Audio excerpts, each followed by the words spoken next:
नमस्कार, मैं शुभांजलि त्रिपाठी और आप देख रहे हैं जन एक्सप्रेस। आज की बड़ी खबर आ रही है उत्तर प्रदेश के वाराणसी से, जहां योगी सरकार के नव नियुक्त मंत्री के स्वागत ने सियासत में नया बवाल खड़ा कर दिया है। एक तरफ देश के प्रधानमंत्री नरेंद्र मोदी हैं ईंधन बचाने और सादगी अपनाने की अपील कर रहे हैं, तो दूसरी तरफ उसी संदेश के बीच बीजेपी नेताओं के भव्य स्वागत कार्यक्रम पर सवाल उठने लगे हैं। तो क्या ये प्रधानमंत्री के दोहरे मापदंड है? क्या नेताओं के लिए अलग नियम और जनता के लिए अलग? आज इसी मुद्दे को हम गहराई से समझेंगे। दरअसल वाराणसी में हाल ही में योगी सरकार की मंत्रिमंडल विस्तार में शामिल हुए मंत्री हंसराज विश्वकर्मा के स्वागत को लेकर ये पूरा विवाद खड़ा हुआ है। मंत्री बनने के बाद जब वो पहली बार लखनऊ से वाराणसी पहुंचे तो उनके स्वागत में बीजेपी कार्यकर्ताओं ने भव्य आयोजन किया। एयरपोर्ट से लेकर उनके कंचरपुर स्थित आवास तक सैकड़ों गाड़ियों का लंबा काफिला निकाला गया।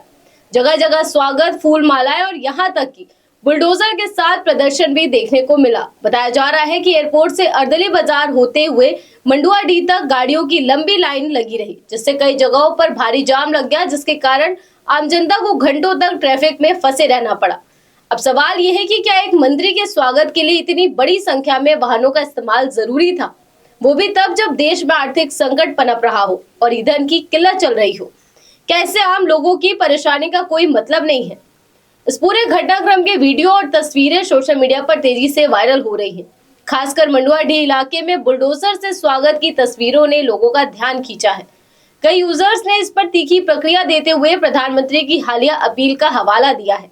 आपको बता दें कि नरेंद्र मोदी ने हाल ही में देशवासियों से ईंधन बचाने, कारपूलिंग अपनाने और सादगी से जीवन जीने की अपील की थी। ऐसे में सवाल उठता है कि जब देश के सर्वोच्च नेता सादगी का संदेश दे रहे हैं तो उसी पार्टी के नेता इतने बड़े स्तर पर संसाधनों का इस्तेमाल क्यों कर रहे हैं?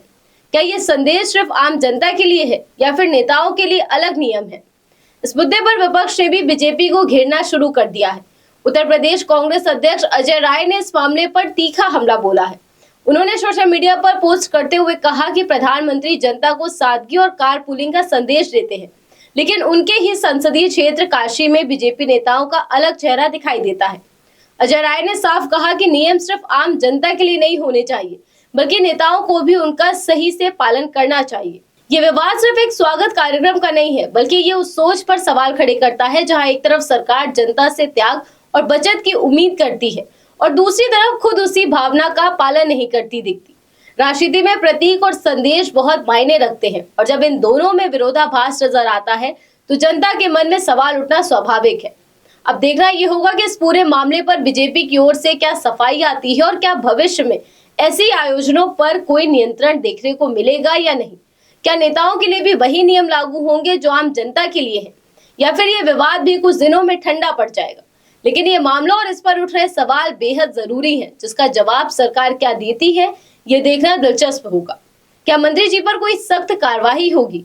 इन्हीं सवालों के साथ आज इस खबर में बस इतना ही। आप बने रहिए जन एक्सप्रेस के साथ। धन्यवाद।